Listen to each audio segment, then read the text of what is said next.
you doing, good people? This is the 8-bit animal. And I've said it before and I'll say it again. Late in life NES titles from Taito, they're up here.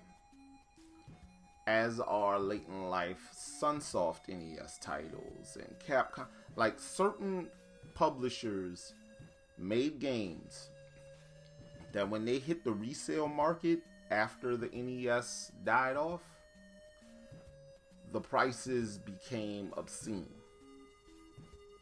Taito in particular, I call them the Grail Factory because their games are extremely sought after. They make stuff that people will pay a mortgage payment for, just for a loose cart. Today's game is an example of that. It's from 1992, and it didn't really do anything special, so I'm always lost on why it costs so much. But here we are. Today, we're going to take a quick look at Panic Restaurant. Now, Panic Restaurant, you star as a chef by the name of Cookie, right? Cookie is the opening little situation. Cookie's walking up the street and starts getting bopped on the head by a bunch of random stuff. And a dude named Odove, Ohdove, descends from the sky and just tells Chef Cookie, yeah, I'm taking your restaurant. What follows is a platforming romp through several levels. Each encompasses a section of the restaurant. It is weird that a restaurant is that big. I mean, it's not a long video game, by the way. If you know what you're doing, a half hour, right? Just straightforward platforming. And yeah, it doesn't reinvent the wheel. It's a standard hop and bop platformer.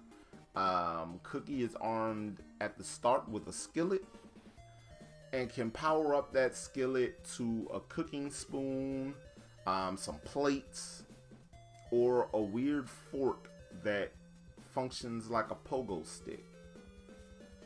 The fork is the worst of the weapons. The plates are good.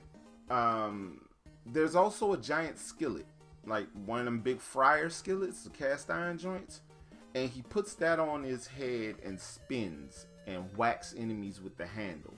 So it's kind of like a Starman from Super Mario. And yeah, this game is okay. It's fun. It's not a poorly made video game by any stretch of the imagination.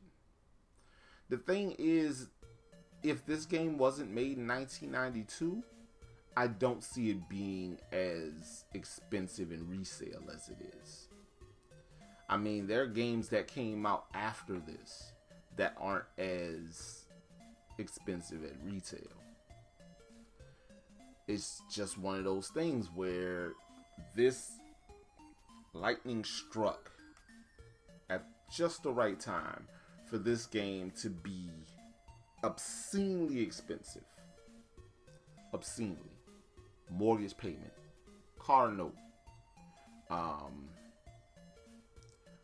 kidney, a baby, that kind of expensive. But, collectors are going to collect. This game didn't move in really big numbers because I don't know why. And this is what we're left with. A solid video game that isn't particularly remarkable, that is priced like it's the greatest video game ever. Now, if you decide you want a copy of Panic Restaurant. I'm confusing one weird video game with another. If you want a copy of Panic Restaurant, Take a deep breath, y'all. Loose carts average over $750.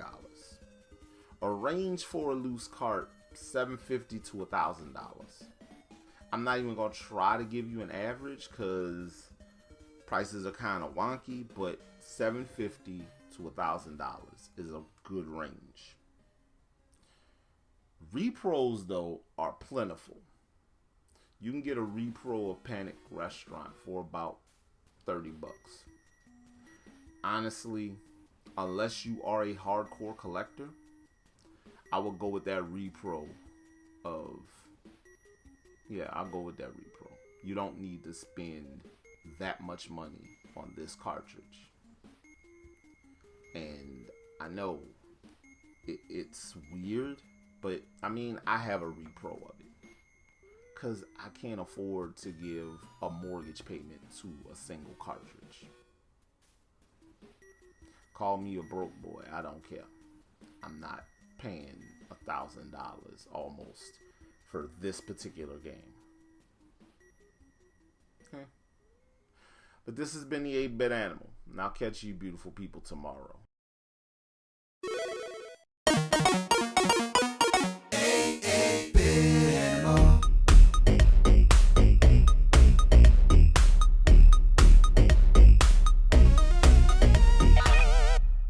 Tomorrow.